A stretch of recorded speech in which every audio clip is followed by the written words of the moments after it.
The slap cracked louder than it should have. Not because of its force, but because of the silence it tore through. Vanessa Cole's head snapped sideways, her breath catching on the edge of disbelief. One pearl earring dislodged, bounced once against the pavement, then rolled delicately under the gleaming black curve of her Mercedes-Benz. For a heartbeat, the world stood still. No wind, no birds, no passing cars. Just the hollow echo of an open palm crossing a black woman's face in broad daylight. Officer Brent Holloway's hand hovered midair, as if shocked by itself. His nostrils flared. His chest rose fast. He didn't speak. Not yet. Vanessa didn't move. Her lips remained closed. Blood didn't rush to her cheek. It cooled there. Her fingers itched to reach up, but she wouldn't give him that. She wouldn't react for his benefit. Instead, she blinked once and slowly turned her eyes toward him. Two obsidian mirrors reflecting a man who had already lost everything and didn't know it yet. From across the street, somewhere behind a trimmed hedge and a cracked garden gnome, a quiet voice pierced the stillness. "I got the whole thing, bro," live-streamed. Vanessa didn't smile. Not yet. She simply lowered her eyes to the sidewalk where her earring lay lost in the shade. The skin on her cheek burned, but not from pain, from clarity. And somewhere deep inside, something ancient and patient whispered, "Now rewind." 47 minutes earlier, the sun was still kind, and Officer Holloway had just begun to wave her over. License and registration. His voice was casual, clipped, like he was ordering lunch, not pulling over a black woman in a luxury car on a sunlit suburban street. He leaned into the open window of her Benz just enough to make his presence felt, but not enough to block the light. That was intentional. They always want you to see the badge. Vanessa looked up from behind her sunglasses. Slowly, no sudden movements. She'd trained herself for this moment 1,000 different ways. Calm voice, straight spine, keep your hands visible, and never, ever let them smell fear. "Is there a problem, officer?"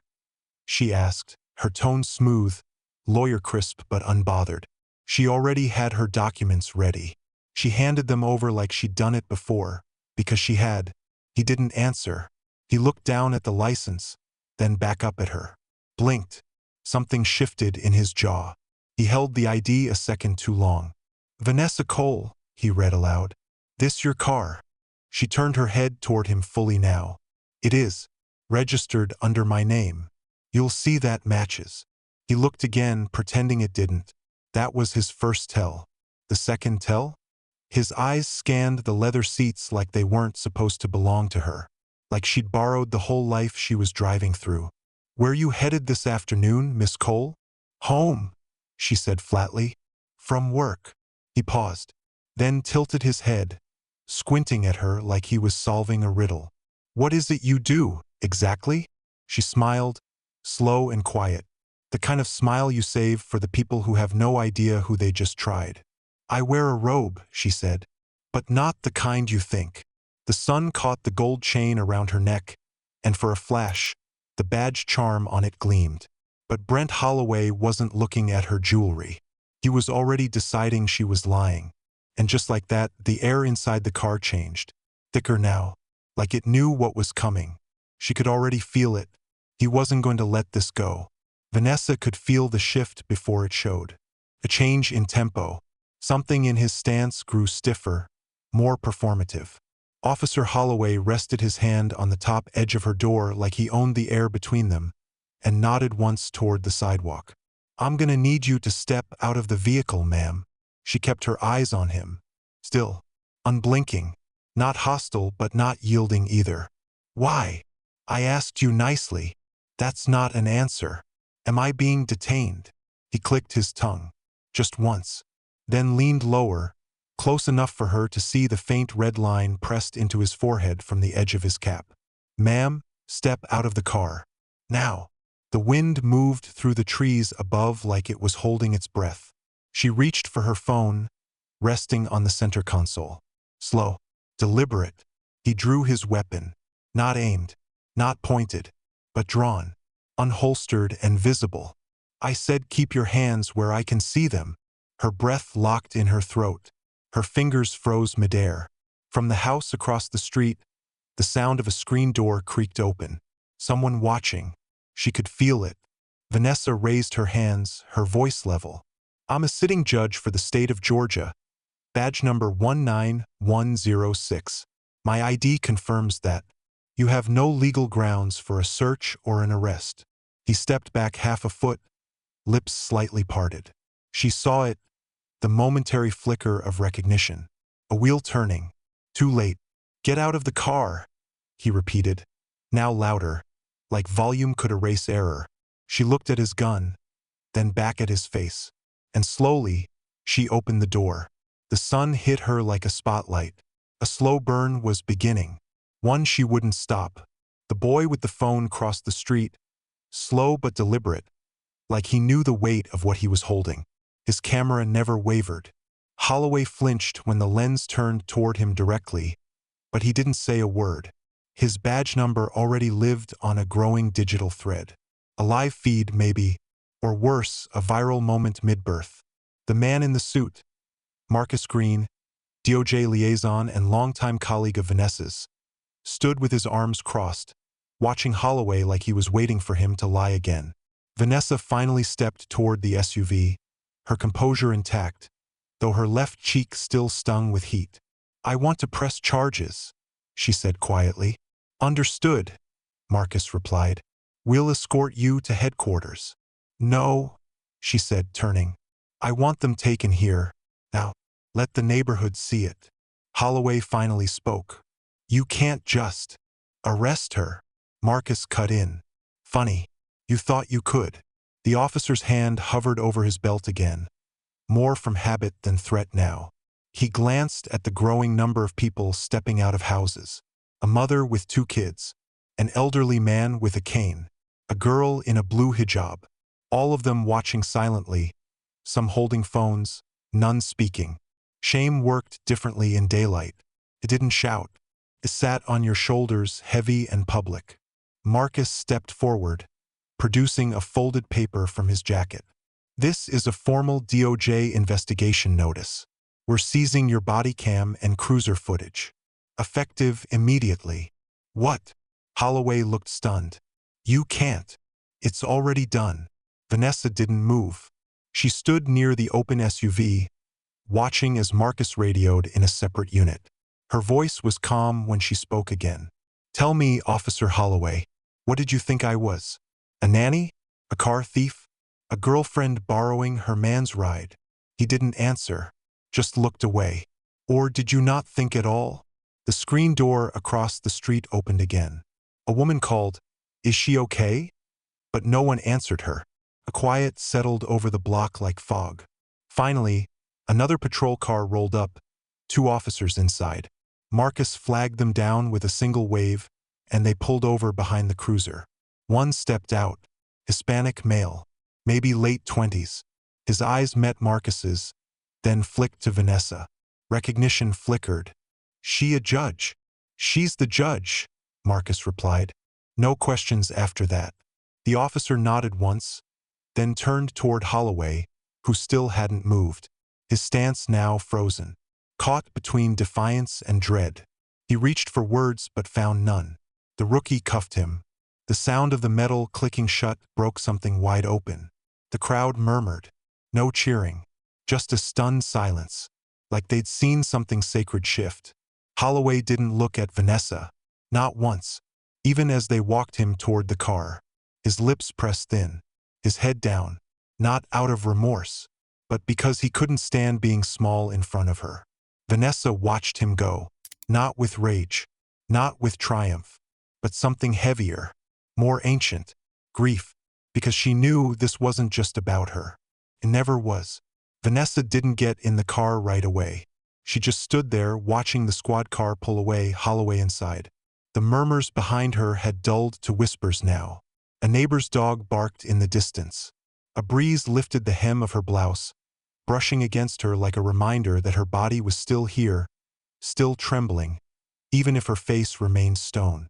Marcus moved to speak, but she lifted a hand. Not yet. She tilted her head back slightly, looking up at the clear blue sky, the kind that feels like it should belong to peaceful mornings, not moments like this. Her jaw twitched once. Then she lowered her gaze and finally climbed into the SUV. The door shut with a quiet finality. Inside, the air conditioning hummed softly, but it couldn't cool the heat in her cheek, or the heat sitting just under her skin. Rage mixed with history. "I'm sorry," Marcus said after a long beat, starting the engine. "I should have been here sooner." She didn't respond. Her eyes stayed fixed on the side mirror, where the crowd still lingered, unsure whether to disperse or remember every second. "You okay?" he asked. Her voice was distant. "Define okay." He nodded once and pulled off the curb. They rode in silence for a stretch. The hum of tires on asphalt, the faint buzz of a phone notification, the hollow sound of shame settling into a system too familiar with this kind of violence. Then Marcus exhaled sharply. "This isn't going to stay quiet." "Good," she said. He glanced at her. "There's going to be backlash. Statements. Spin. They're already calling me. Media's on it." Vanessa turned to him finally, her voice low. "Let them come." She opened her phone. Face ID didn't recognize her. She tried again. Still didn't unlock. The swelling had already started. Small, brutal irony. She punched in her code and opened her email. A message waited from the Judicial Oversight Committee. Subject line: urgent. Incident report confirmation requested. She tapped it open. Read. Reread. Then locked the screen. "He filed a complaint," she muttered. "He's trying to flip the narrative before it lands." Marcus cursed under his breath. They pulled into the courthouse parking lot. The sun was overhead now, casting sharp shadows on the concrete like black scars. She stepped out of the SUV, heels firm on the ground again, but her balance felt off, like something inside her was shifting, recalibrating. Security met them at the side entrance. Quiet nods, downcast eyes. News was spreading. Inside, the marble floors echoed with every step she took. Her reflection ghosted in the polished walls, the blood still faint on her lip. She didn't wipe it. Not yet. In her chambers, she stood at the window for a long time, watching the traffic below. Somewhere in the hum of the city, she imagined her father's voice. Deep, slow, steady. "Never let them reduce you to what they expect. Stay still. Then strike with grace." She sat, then pulled out her personal notebook. Not for court opinions, for something else. At the top, she wrote one word in clean, neat script: names. And under it, she began listing officers who had shown up to her courtroom over the years. The ones who called her Mississippi, the ones who smirked when she ruled, the ones who wouldn't look her in the eye. She wasn't building a revenge list. She was building truth. And truth in the right hands is a scalpel, not a hammer. The Judicial Oversight Committee moved faster than usual. A formal inquiry was announced within 24 hours. Public pressure did what private whispers couldn't. Forced action. Vanessa read the headlines like someone skimming an obituary. Not of a man, but of a system cracking. But she didn't celebrate. She showed up to the hearing with her hair pulled back and no makeup on. Her bruised cheek was visible, unedited, unapologetic. Her silence in the room held more weight than any statement read into record. A reporter asked her outside the courthouse, "Do you feel vindicated, Judge?" She turned to face the camera directly. "I feel visible." That was all. The footage ran on every major outlet that night. She didn't watch it. Instead, she sat at her kitchen table with her father's old law books, a candle flickering nearby, and the hum of the city through the window. The same city that had almost swallowed her whole, but didn't. A week passed. Officer Holloway was suspended without pay. The internal affairs footage revealed more than just the slap. Muttered comments, unprovoked aggression, language no badge should wear. His record, once buried, was now public. Vanessa didn't leak it. The truth did. But that wasn't the ending. The ending came quietly when a young black girl, maybe 11, waited outside her courtroom steps after a trial one morning. She held a notebook and a pen. "Are you the judge who got hit?" she asked. Vanessa knelt. I'm the judge who's still standing. The girl grinned. Good. I want to be one too. That night, Vanessa stood in front of her mirror, looking at the place where the bruise had faded. Not gone, just dulled. A memory, now stitched into her skin like thread in fabric. She didn't need to forgive. She didn't need to forget. She had endured. And that was the most radical act of all. If that story stirred something in you, don't forget to like, share, and subscribe to Justice Throne, where real emotions, real strength, and real stories come alive. Let's talk. Drop a comment. What would you have done if you were in Judge Vanessa's shoes? Would you have pressed charges? Stayed silent? Fought louder? We want to hear your truth.